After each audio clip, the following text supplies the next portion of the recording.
Sari, 9:30 na nga ako nakauwi ng gabi.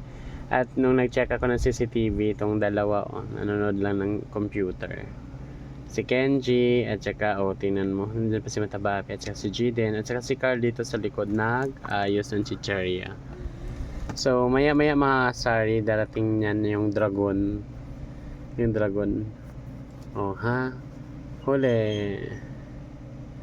Nagagawa niyo pag wala ako, ha? Ayan, kita mo nga si Kenji. Seryoso mode masyado. Diyan na.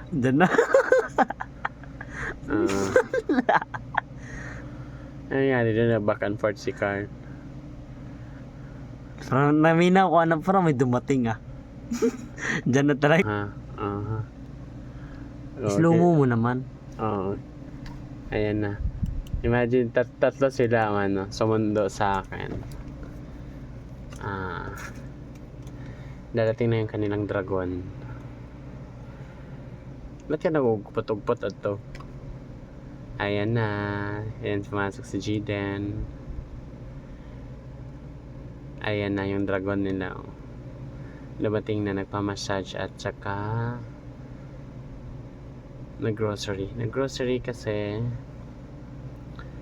anniversary namin mga kasari bukas. So 1 year anniversary ng Casimura 2.2. So ang ginawa ko mga kasari ay nagbili ako ng gift sa kanila, para yun sa kanila, sa staff ko. Ito si Jiden, yung pamangkin kong kulot. Ito si Carl, yung pinaka matadel na sa amin. Tapos ito si Kenji, yung bago pa. So natuwa naman sila mga kasari ng slides sa aking gift sa kanila. Okay, so yun. Pagdating ko mga sari, dinistribute ko agad yung gift nila. Ayan, at isusukat pa yan ni Carl. Tuwang-tuwa pa siya. Happy anniversary Casimura 2.2.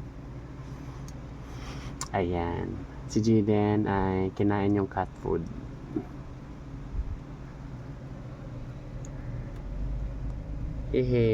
Para kay Carl yata yan. Tapos si Kenji kasi mga sari out na yan kanina pa mga 7. Kaso inantay niya ako kasi sa sahod siya ngayon that time. So sabi ko wag munang umuwi kasi may dala akong food. Kaya yun. Diba sinukat pa ni Carl. Bagay sa kanya yan, Jed. Kasi mahilig siya maiksi na damit Ayan pa, andyan na kay Kenji, itim pinilong sana kasi mahilig yan sa black para sa card. Tsaka kay Jiden, yan, natong tuwa ang batang loko-loko. Ayan. Yan yung gift ko sa kanila mga sari kasi anniversary namin bukas. Tapos tig-isa sila ng towel kasi laging na tutuyan ng pawis. Ayan. Amoy kilikili si Jiden.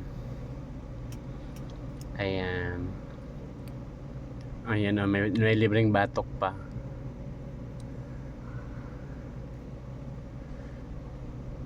Ayan mga sari. Tas kakain na sila ng McDo. Itong tuwa si Carl, itong isa. So yun lang mga sari. Ingatan lahat and thank you so much. Bye bye po. Tuwa din